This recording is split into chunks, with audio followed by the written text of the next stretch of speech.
All right, guys, I'm gonna get started here in a minute. We just had another webinar at 7 o'clock, so I'm just trying to finish up that last one and start this one. Just give me another minute. Can you guys hear me pretty good? If you could just in the questions and answers, just give me a heads up that you could the volume's good. Awesome. Thanks, Andrew. Good. All right. Awesome. Awesome. Thanks, guys.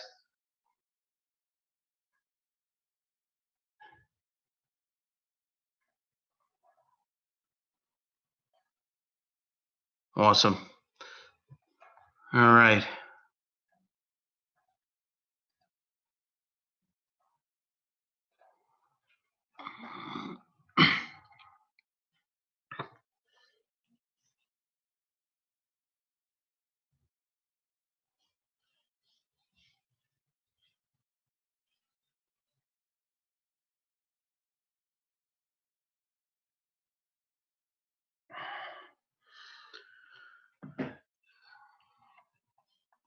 All right, guys, let's get started. It's 7:35, and I don't know how long this one's going to be because depending on some questions that you guys may have.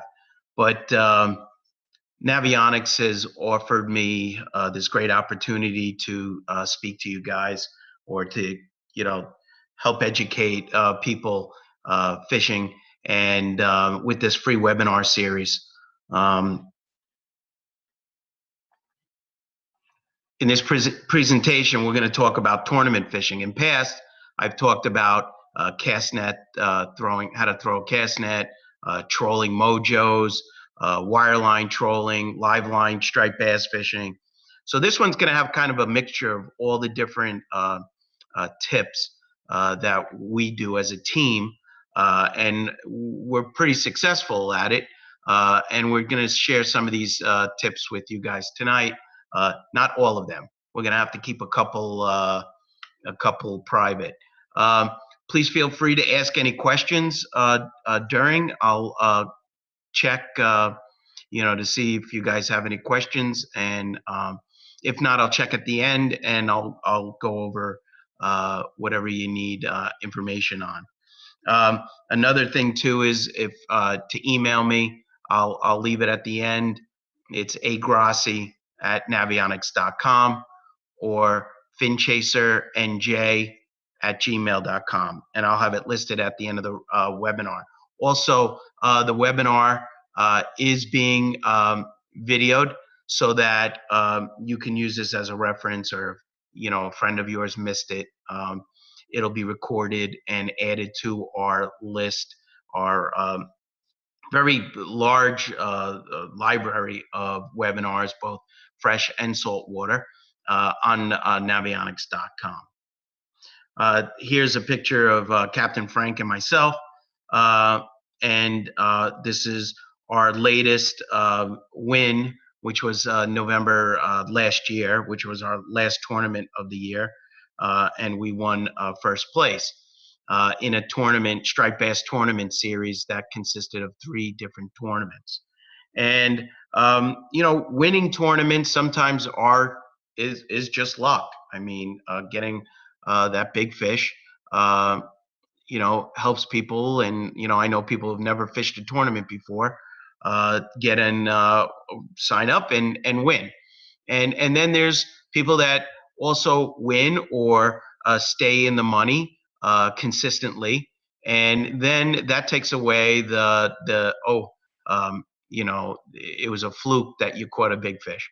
And we have developed strategies over the years. We've been fishing tournaments pretty much consistently for 20 years. Um, and again, I want to share some of these secrets with you guys. And the big thing is how serious you are about tournament fishing. Um, I always look at Bass Pro Anglers, even though I don't freshwater fish, but their I guess dedication towards the sport has overcome their lives. I mean, a lot of these guys are living in the back of their trucks. They're sharing rooms. They're eating peanut butter and jelly sandwiches, and just for those chances of getting into the big time. And a lot of them, consequently, families, a lot of divorces, I guess, in the sport, and because it's a huge dedication. Um, but we do it as well, just not on that same scale when we're fishing tournaments. Uh, Two examples I'll just talk quickly about was we did the Mid Atlantic last year, $500,000 offshore tournament, and every night Captain Frank was prepping till 1 or 2 in the morning, and everybody else is out partying, having a good old time, drinking, and Frank's there rigging baits, making sure the drags are right, checking all our gear. Um, and it's time consuming. On our days off during that tournament, we're working 4 or 5 guys nonstop all day.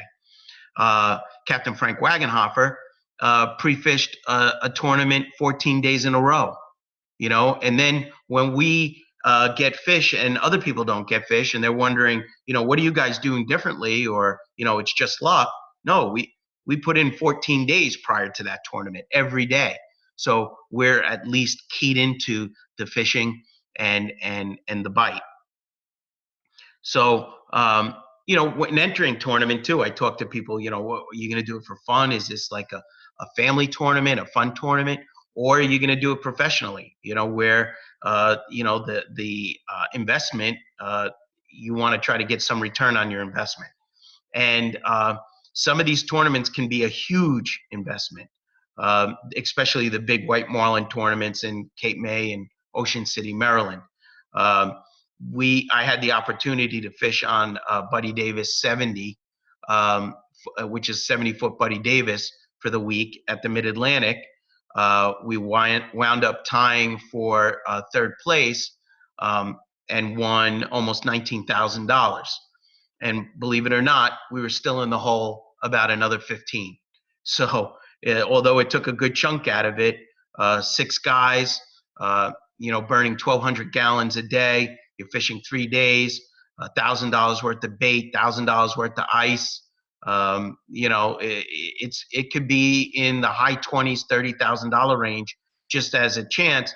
But here you're getting a chance.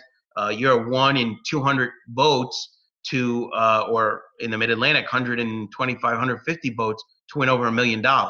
So those are pretty good odds. I always talk when I talk to people about tournament fishing. I try to always go in all if you can. Calcutta's especially.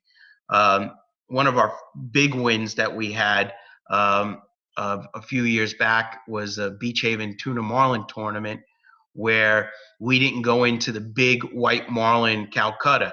Now, we won first place, but the second place fish won more money than us because they were in the super Calcuttas. So we won $68,000, and second place won $112,000. So if we were in all the right Calcuttas for an extra $2,000-3,000, we would have won $175,000, almost $200,000 total if we went all in. So if you can, try to go into the Calcuttas. Some of these bigger tournaments may have many different dailies. They'll have different species. They could even have smallest legal fish. There's many different ways that you could recoup your money. And if you're smart and you know where your team's strength is, you go into those Calcuttas. So in the Mid Atlantic, it was tough to compete against these white marlin guys, but we knew we were solid tuna fishermen. So we thought our best chance was to catch a tuna fish. And first day we fished, we wound up catching a 72-pound yellowfin, and it stayed the whole week for third, and we wound up tying for third place. So we actually had to share the $37,000. So some of the things that I want to talk about is, mainly bass fishing, but it could really go for any type of tournaments. Some of these strategies. Uh, so mostly for getting big bass, we like to live bait fish or chunk for them. But if certain times of the year, that's not as possible. Spring tournaments, a lot of times you could catch them, bait fishing, and then in the fall, it's more productive to catch them trolling. So one of the things that I found over the years is when sometimes because of the tide and the current, fish will only hit your lures one direction. So if you notice that's going on, don't waste time trolling and turning around and going back, because the 1 mile that you may be trolling, uh, to troll back at 5-6 knots could take almost an hour. So what I do is we'll fish the track. Uh, Generally, if we're knowing we're hitting fish in this area, we'll put in the lures over here so that we're dialed in when we get to the spot that we know the fish are hanging out at. And then after we catch those fish and we don't notice any more fish on our sonar, I pick up the lines and I go right back to starting point. Uh, and mark your hits as well as mark the fish you catch. Okay. If you get a hit, I always hit, the MOB, and I start tracking when I get hits and when we actually catch fish. Another good opportunity when you're doing this, especially in bass fishing, because you're fishing a lot of structure, is check your wire line every time you reel it in. Just, with your 2 fingers, let the line, go through. And if you feel any kinks in the line or any little twists, stop. Either get new line, or what we do is we have 2 or 3 extra reels ready with brand new wire on it. Because nothing is, especially when you're dragging Mojos 36 ounce, 24 ounce, big shad rigs, spoons. There's a lot of drag in the water, and any little kink, you get a good sized fish, you're definitely going to lose it. Also, abrasion on your mono leaders. Every time we catch a fish, I'll always cut off a foot and retie, just in case. So again, just constantly keep your tracks going on your charts. I usually, when we're pre-fishing, we'll save all our charts. We save all our fishing, where we're catching fish. And then the day of the tournament, we'll do the same thing. So what I'm always looking for is structure and contour changes. Okay. And the key is, most of us, that are bass fishermen, we know the typical places that are catching fish. But a lot of times they're in areas where there's a lot of depth changes. And when you have 300 yards of wire out, or Dacron or braid trolling for with your Mojos, you don't want to snag any of the structure. So what we do on our team is we have a man on both port and starboard side gunnels watching the 1 or 2 rods on each side. And I'll constantly call out the depths. So I'm watching the sonar, I'm watching where I'm going, and then I'm always relaying the depths that we're in. And I'll keep them updated. And believe me, it's a lot of work if you want to be successful in tournaments. When we start, if the starting time is at 7 in the morning or 6 in the morning or even the night before, we are fishing hard to the minute we have to pick up our lines. So I'm constantly telling them what depths we are in. So if we're going from 20 down to 30, or up to 15, we're constantly telling them, hey, change the lines, change the depths of the lures. If not, snags waste time. That's a big thing, especially with wire. Okay, umbrella rigs. spoons. If you snag something, it just takes a lot of time to now back up onto it tight, and the wire gets kinked, and your hooks get dull. If you consistently communicate with your crew and your team about the depths, you should never have a snagging problem. Now, one of our most successful large fish catching in the last 2 years have been fishing with Mojos, and then fishing in conjunction with other lures and Mojos. I did a webinar a couple of weeks ago about Mojo fishing, and it should be online. If not, I'll make sure I'll get that up. But when you're fishing with Mojos, a couple of good tips is using speed clips instead of tying them directly to the line. This enables us to change weight and color quickly, and also keeping our lines and everything more organized. So we'll have prepared lines ready for Mojo rigs. We'll have prepared Mojo rigs with new shads. We don't use shads that have bites in them, or if they have little tears in them. Everything is checked over and everything is looked at twice. Again, manpower, one guy on each side of the boat, and constantly monitoring the depths of the Mojos. These speed clips work great, and it's easy to take lures on and off.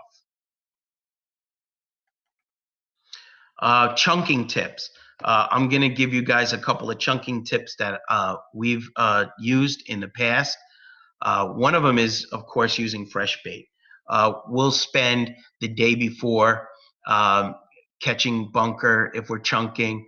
And one of my tips for that is, what I do is I'll use Ziploc bags. I never have the bait touch ice. So if we're shark fishing and I'm filling up 2 coolers of bunker, or if we're chunking for striped bass tournaments, what I'll do is I'll take the bunker and put 2 or 3 in a Ziploc, seal it, and then put it in a bed of ice with a little kosher salt to harden the ice even a little more. Again, never have the bait touch fresh ice or fresh water, because it'll make it soggy, especially bunker. So I'll go to Costco and get the big case of 1-gallon Ziploc bags. We'll catch 100, 200 pieces, and then I'll put them in the Ziploc bag, take the air out, Ziploc it, and lay them on the ice and in the ice, and make sure there's ice all around them. Because on a warm day, that bunker gets spoiled really quick. If you're using live bait, which we also use, don't overcrowd your live wells. It's better to have 20 good baits than 40 baits that are half dead. So we'll use our combination of dead bait and live bait. So again, make sure you have a good aerators, a good live well pumps that exchange the water enough, and also to make sure that you don't overcrowd your live wells. I know it's so tempting to do it, but make sure you don't do it. Just like a fish tank at home. You're supposed to have like 1 fish per gallon. Well, think of it that way even in a different scale with live bunker. Same thing too if we're using clams or eels. Make sure the bait is fresh. Spend the money, spend the time to get it. Now, one of my tips, and it's a big secret, so don't tell anyone.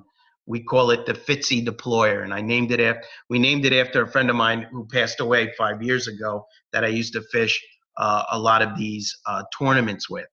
And because we fished a lot up in the New York Harbor, the Hudson River, you have a large tidal flow.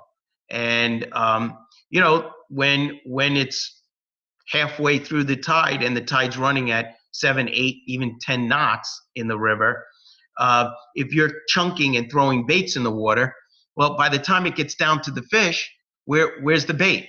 It's a mile away, and your lines are only 50 to 100 feet away from your boat. So we devised this rig. It's called the Fitzy deployer. I have it right here in my hand, and also a picture. So what I'll do is I'll crimp the weight on. This one is just tied. But what I'll do is I'll take about 150-pound mono, hook it up to a clip like this, and then I'll use 8, 10, whatever, 12 ounce. And then I have a rod that's just dedicated for this rig. So on the cutting board, what I'm going to do now is cut my bunker, okay, straight down, and I'll cut about 6 pieces from the head down to the tail. Okay, the tail I'll flip over because you can't thread it. But the rest of the pieces, what I'll do is I'll thread through the stomach or the cavity all the chunks. And then what I'll do then is I'll then put it on to the rig like so. So now the chunks are all on this bridle, and then I will sink it down. When I hit bottom, I'll give it a quick jerk. The line will pop out, and all your chunks will be right there underneath the boat. And then they will move, but they're going to move at the level of where your baits are. And I'll tell you, if you don't use anything else that I tell you in this presentation, build yourself one of these, and you're going to notice that you're putting a lot of chum, bait, bunker in the target, the zone that you're fishing, and you're not just dropping chunks. And even when the slack tide, I'll still do it because I want to keep those chunks closer to the boat so that it'll attract and keep the fish closer to the boat. So again, this is a great, very effective tool. We use it while chartering. A lot of people that pass us while we're chunking in the Hudson River, wondering what we're jigging or something, and I show them the rig, and it's really simple rig. 150, 200-pound mono, crimp it onto a downrigger clip or outrigger clip, and then you could, I would have a little more mono here, maybe 12 to 18 inches of mono, make a nice loop. You could cut up 2 fish, drop it down, snap it, and boom, your baits are right down there.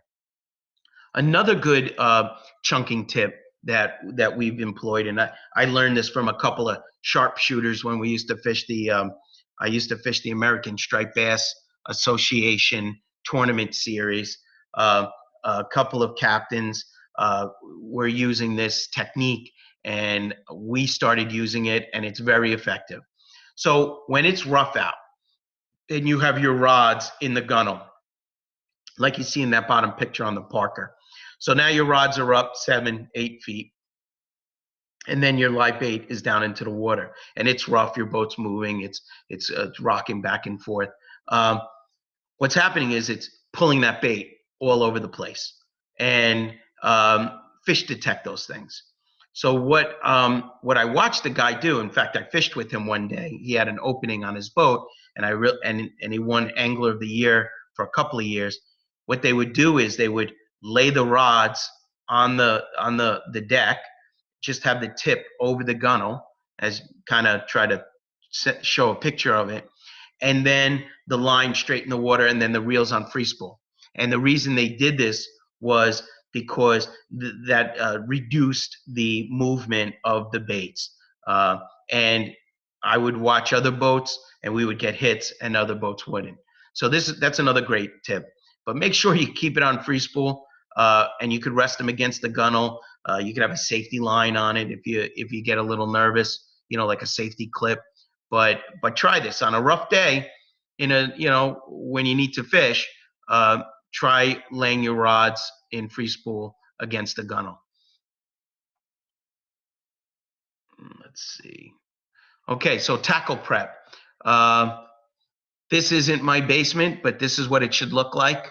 Everything labeled, everything organized.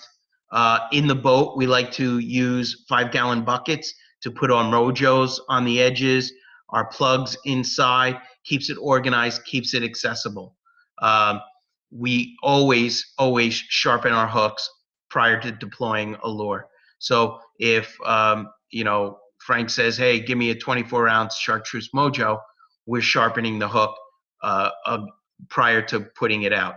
And we also sharpen the hooks before a tournament. But it's just that extra little edge that sometimes helps stick those fish. Of course, retie all your knots. Check your reuse, because our boat is also used as a charter boat, we'll use some of the same gear. So we're constantly retying all our knots. Another thing is use quality barrel and snap swivels. Um, for your everyday fishing, you can get the big bags of Berkley and use those. But when you're fishing tournaments, you're fishing for money. Every fish counts. So get the better ball bearing snap swivels and barrel swivels. Pre-planning, which is one of the most important thing. Always use quality navigation charts.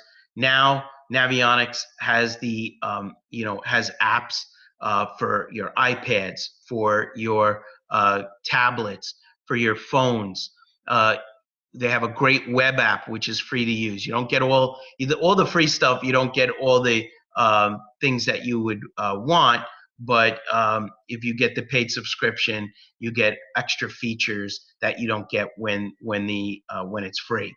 But I'm sitting at work or at home, and we're constantly pre-planning, looking for new places to fish, looking at logs of old places we fished, and we'll constantly be looking at our iPads.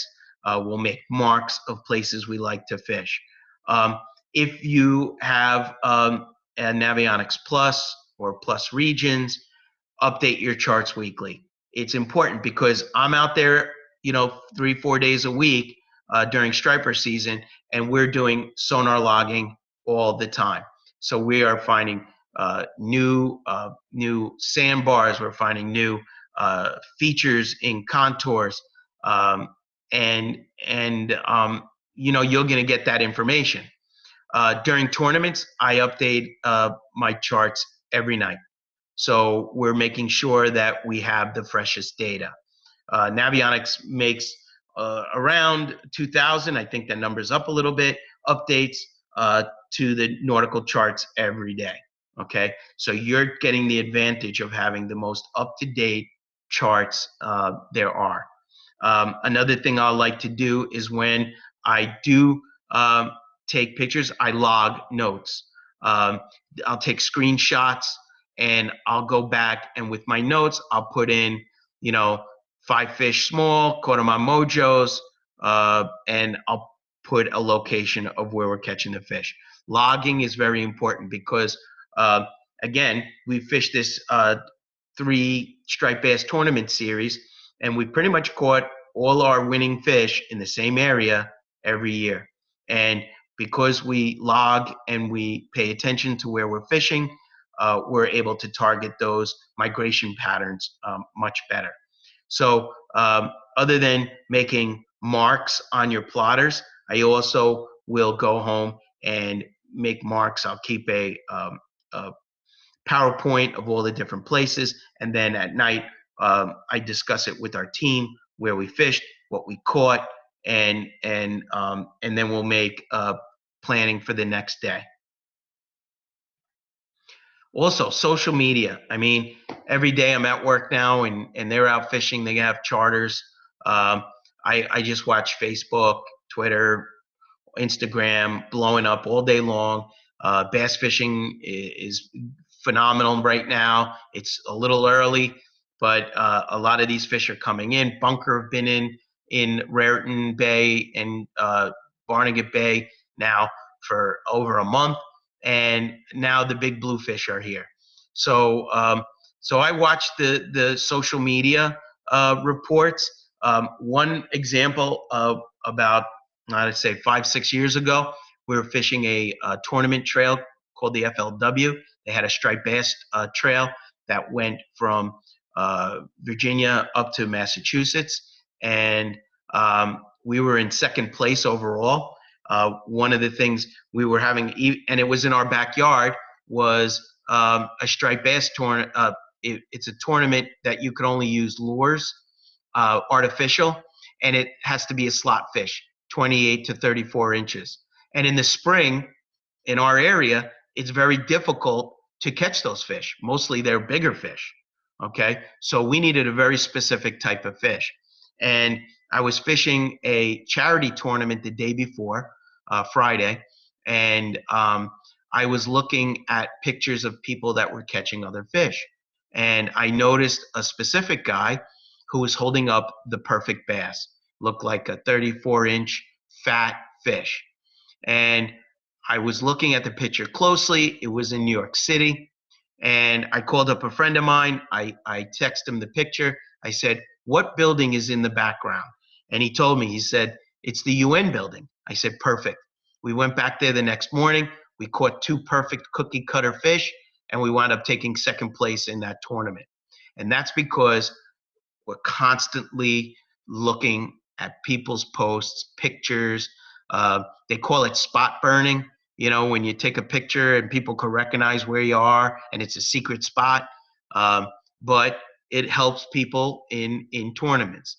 Um, and by doing research, paying attention, reading the reports every day, you know, the charter guys are going to want to post all the time. Okay, they're bragging every day because they need more customers. The tournament guys, well, they go quiet. So still they're going to be posts, and still you're going to see lots of pictures of fish. Try to pay attention to the background. Try to see if they're doing it on Facebook. Do they have a location? Things like that. Social media is so important nowadays when you're fishing tournaments. Boat maintenance, very important. Uh, charging, a lot of times we overlook these stupid things, but you get to the boat in the morning, you've just invested $500-600 in the striped bass tournament, and your batteries are dead because somebody left the stereo on. So make sure your batteries are charged or charging. Always check the oil. Doing things on the water during a tournament, again, wastes time. You don't want to waste time. You want to fish the whole time. Check all your fuel filters. Make sure, if you have to, change them. All right, they're cheap enough to change. And also, because a lot of times these tournaments are very early, or some of them start the night before, make sure all your lights work, your navigation lights, your radar. Make sure you have all your safety equipment. Keep only what you need on the boat. When we're doing charters, we'll need fluke, bluefish. We need many different species equipment on the boat. But when we're targeting a specific species, if we're in a shark tournament or if we're in a bass tournament, we only have what we are using or what we need. We don't need other things on the boat. So, because you don't want a lot of crap on your boat. Boat maintenance, go over, make a checklist, look at everything, and make sure you have everything. Okay, so some pre-fishing strategies. So if you're able to fish a couple of days before and you're looking for fish and you find small pockets of, small fish, don't waste time on them. You catch 2, 3 fish, 10, 15 pounds, 20 pounds. Those aren't your money winning fish. Okay. So don't waste time. They're fun to catch, but again, you're looking for that one fish. You're looking for that big fish. So don't, and they're usually in small pockets. You're not going to find big schools of 40s and 50-pound fish. You're going to find 1s and 2s here and there. And they're not as aggressive as the small fish.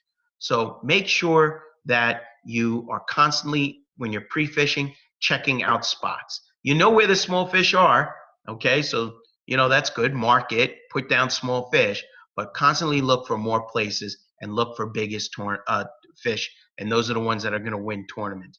Now, the last tournament that we won, which you could see the picture on the bottom, that was just the $3,000, didn't include the Calcutta. I think the total prize was around $5,000, which is a good payout on a striped bass tournament. We fished 14 days prior to that tournament. So between Frank, myself, and Jason, and our other teammate Ian, we fished 14 straight days. Okay. And we fished from 7 in the morning till 4 or 5 o'clock in the afternoon every day. And it paid off because there were 90 boats registered for this tournament and only a dozen total fish were caught, and we caught 2 of them. And we caught 2 of them in a spot that we knew there were fish. And we marked them, and we caught them there day after day after day. 1 or 2 fish, we left them alone, and then we moved on. Bait held there, fish held there. It was very small pocket, but we were able to catch 2, and it put us right in the money. And we're talking about a lot of guys that are good striped bass fishermen, but they didn't put in their time, and we were fortunate that these fish were in this specific spot. Also, too, when we do offshore tournaments, I always try to book a few charters, offshore charters the week before to start fine tuning your, your baits, your ballyhoo rigs, uh, your rods, your gear, your drags. Um, I'm not so worried about catching the fish. I'm just worried more about finding the breaks and finding the fish. So try different things. Tipping off your jigs with shads are very effective. This spring, Kettle Creek, our company, came out with a 5-inch shad. We call it a swing shad, and we've been very successful with fish. A lot of the local tackle shops in New Jersey are now carrying them. Betty and Nick's, Grumpy's, Fisherman's Supply, and they're very tough. They're durable. They have flake in them. They have scent built in. So again, if you got 4 bait rods out, get a guy up in the bow of the boat casting jigs, put different color shads on them. Try different things. One time we were trolling and I threw out a big old ugly purple Rapala, and we wound up catching a nice size slot fish that we needed for a tournament. So again, try different things, log what you're using, keep a mental record of what you're using. If you're catching something on one color, like Mojo's, if we're put out 4 and we have 4 different spreads, and one keeps getting hit, believe me, I change everything to it. So if it's a 24 ounce with a kicker of a 12 ouncer, they're both chartreuse. They got white 9-inch shad tails. I put those on every one of them. I don't waste time. We automatically go to those colors because the fish are keyed into those certain things. Also, this is very, very important. Make sure you have all your proper documents, licenses, permits. Every state is different we fish at. Florida, you pay for a saltwater license. New Jersey, there's a registry. New York is a registry. If you're fishing in a New York tournament, you have to have a New York registration as well. If you're fishing from New Jersey and you're going to New York waters, you could use your New Jersey registry. But when we're fishing a tournament out of Montauk, I make sure I have all the proper paperwork. If you're fishing offshore, you have to have your permits to make sure you have all the right permits, registries as well. And a perfect example was in North Carolina at the Big Rock Blue Marlin tournament.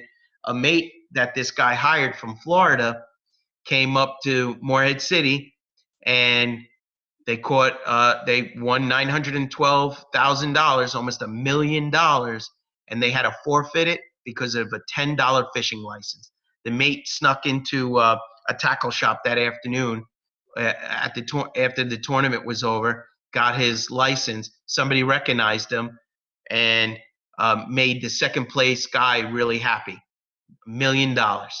So you better believe when we're fishing those big tournaments that everybody's paperwork is on the table, and we're double and triple checking them. Striped bass tournaments, make sure you stay within the boundaries. It's the state limit, 3 miles. I've seen people fish tournaments and they start, going a little past 3 miles. It's cheating. All right, you got to stay within the boundaries of the tournament. What I'll do is I'll put my lines down, track lines, and if there's any question or anybody has any questions, I have my plotter to prove it, that we stayed within all the boundaries. But, again, striped bass tournaments aren't as serious as offshore tournaments where $1 million are at stake and lie detectors are used. But I'm telling you, people see you, and especially if you win a few, people are watching what you're doing every bit. Make sure you have all your registries, all your documents, and all your licenses. So, no bananas.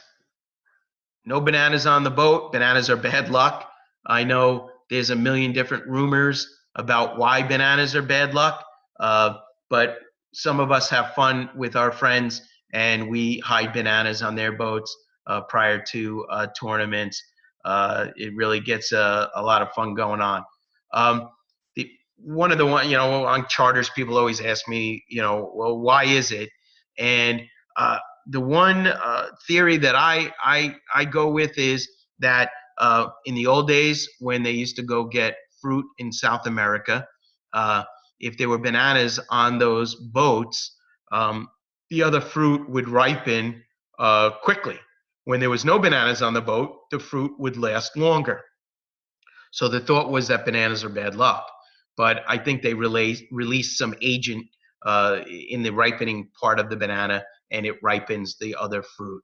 So if you want to ripen some of your avocados a little quicker, I usually lay them next to a couple of bananas. But whatever it is, find your own good luck charms. The Fin Chaser team has developed ours over the years. Um, some of them are music. Captain Frank Crescentelli loves AC/DC. There's never a time we're not pulling out of the inlet listening to Hell's Bells.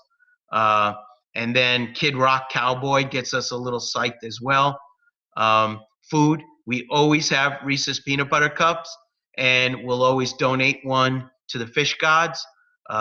We won our first big white marlin tournament with eating Reese's Peanut Butter Cups, and you better believe we have them on the boat all the time. Now, since fishing with Wade Boggs, everybody knows his claim to fame is fried chicken. So Wade will never get on the boat unless we have a bag of fried chicken. And depending on where we are, if we're fishing in Maryland, we always get Royal Farms fried chicken. Also, a friend of ours, Anthony Gangone, who's the manager of the West Marine in Manhattan, he always takes his hat off and he blesses all the reels. Also, Wade will take 26 cents, a quarter, and a penny, and throw it over his shoulder for good luck and do a little whistle. And this season, we filmed one of our tournaments, and you'll see Wade doing it throughout the day. And who knows? I guess it's up to you to think what your good luck charm would be. So hopefully you guys got some out of tonight's presentation. I'll check to see if we got any questions. If you guys have any questions about anything that we do, if you saw it or you have something that you didn't see that I could help you with. If you're interested in purchasing those shads, we have them at KettleCreekOutfitters.com if your local tackle shop doesn't have them. Also, for more free webinars, go to Navionics.com. And if you're interested in a charter with us, you could also go to KettleCreekOutfitters.com. And we have boats in Staten Island, New York, Twin Lights and Atlantic Islands, and also we go out of Point Pleasant, New Jersey. Let's see. Okay, here's a question. Let me scroll down here. What was the name of the shed? Okay, it's just we call it a swing shed. And they come in 3 colors. We only think the 3 colors are the best colors. White with flecks, chartreuse with flecks in it, and also we have a scent, anise, the fish attractant that the fish hold on to the bait longer, and also we have nuclear chicken, which is a combination of pink and chartreuse. Anybody else have any other questions or comments?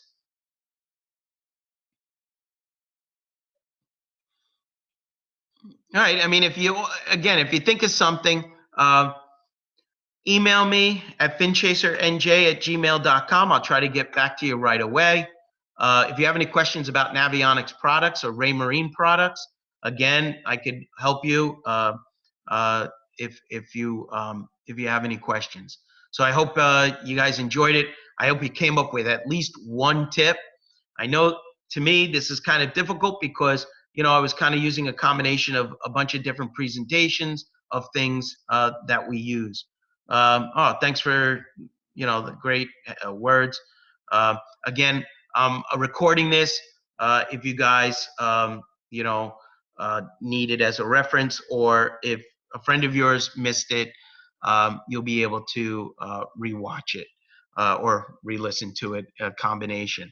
But I should have some webinars coming up. If you're on Facebook, look me up, Captain Anthony Grassi, Twitter as well. I do a lot of Facebook posts, Kettle Creek Outfitters as well. Fin Chaser TV show. We're filming our second season this year. So, look for that. Our first season's on Amazon. Episode 6, it was my big episode, fishing a tournament in Montauk called the Redbone. And you could see my passion when we're fishing, okay? Nonstop, hard driving fishing. So again, hope you guys enjoyed it. I'll also pick somebody out of the emails, and I'll email you. I'm going to pick somebody tomorrow for that on my Facebook page that I'm going to give away a dozen shads. So look out on my Facebook page for the person's name. What's the name of the boat in Point Pleasant? Fin Chaser. All our boats are called Fin Chaser. Fin Chaser 1, Fin Chaser 2. We pick up charters by Fisherman Supply, or if we're fishing south in Brick. Our other boat is up at Twin Lights right now because that's where the good fishing is, and that's our regulator. Also, we're building a 34-foot Buddy Davis that we're going to be doing offshore charters with this summer, and that boat will be out of Long Beach Island. So if you're interested in getting into some of the offshore tuna and marlin fishing. Again, guys, if you have any questions, please email me. Don't hesitate. I appreciate you guys, participating tonight, and get out there and catch some fish. And if you win any tournaments, please email me and, tell me what you did to win. All right. Have a great night, guys.